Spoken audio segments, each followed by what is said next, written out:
Assalamualaikum warahmatullahi wabarakatuh. Kami dari kelompok akan menjelaskan mengenai sosiometri. Nah, kami merupakan anggota kelompok yang beranggotakan yang pertama yaitu Leni Faradisa, yang kedua Nurul Akla, Amanda Putri, dan Bella Sri Nasriani. Dan kami akan menjelaskan mengenai bentuk hubungan dalam sosiometri. Yang pertama yaitu hubungan sosial segitiga, menggambarkan intensitas hubungan tiga orang individu yang cukup kuat dan intim.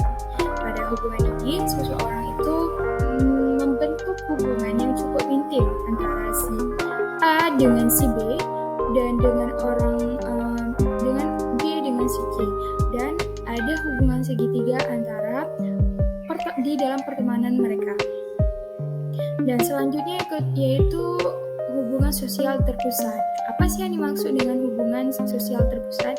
Nah, hubungan ini menggambarkan tingkat popularitas seseorang individu dalam kelompok, di mana hubungan ini menunjukkan adanya satu yang memimpin suatu kelompok dalam pertemanan. Dan apabila satu orang ini mundur, maka yang lainnya akan bubar dari pertemanan. Baik, saya Nurul Akla akan melanjutkan materi terkait bentuk hubungan dalam sosiometri. Nah, selanjutnya itu ada hubungan sosial intim, di mana hubungan sosial intim ini menggambarkan hubungan beberapa orang yang saling memilih satu dengan yang lain dengan intensitas hubungan yang kuat. Kayak misalkan si A berteman dengan si B, kemudian si B juga berteman dengan si A, lalu si B berteman dengan si C, dan si C juga berteman dengan si B.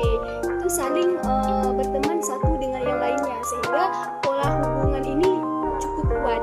Nah, kemudian ada hubungan sosial berbentuk jala. Nah, pola hubungan sosial berbentuk jala ini menggambarkan pola relasi yang bersifat menyeluruh, di mana setiap anggota itu saling berelasi. Nah, bentuk hubungan ini itu memiliki intensitas yang kuat. Nah, jadi seluruh kelompok merupakan sebagai satu kesatuan yang utuh dan cukup kuat. Ya, walaupun misalkan satu orang nggak hadir dalam kelompok tersebut, itu nggak menyebabkan kelompok tersebut roboh atau goyah gitu. Kelompok tersebut tetap akan kuat.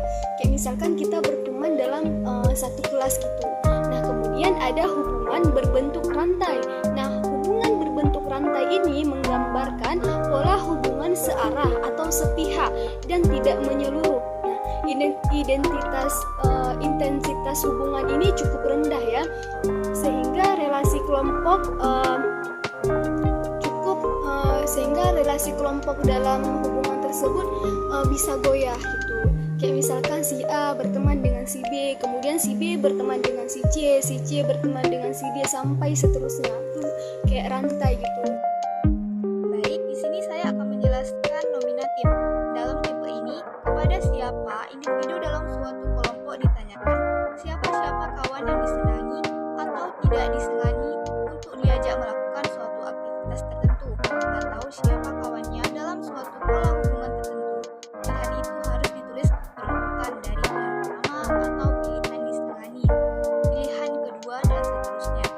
Untuk pilihan pertama diberi skor 3, dan untuk pilihan kedua diberi skor 2, dan untuk pilihan ketiga diberi skor 1. Hai kawan semuanya, saya Amanda Putri akan melanjutkan untuk menjelaskan tentang langkah penyusunan angket sosiometri. Nah, bagaimana sih langkah penyusunan angket sosiometri? Jadi, langkah yang pertama adalah menetapkan tujuan penggunaan angket sosiometri. Yang mana di sini kita memikirkan atau memilih judul apa yang akan kita laksanakan untuk melakukan penelitian terhadap angket sosiometri kita. Yang kedua ada menyusun angket sosiometri sesuai dengan pilihan tipe yang ditetapkan sesuai tujuan pelaksanaan asesmen.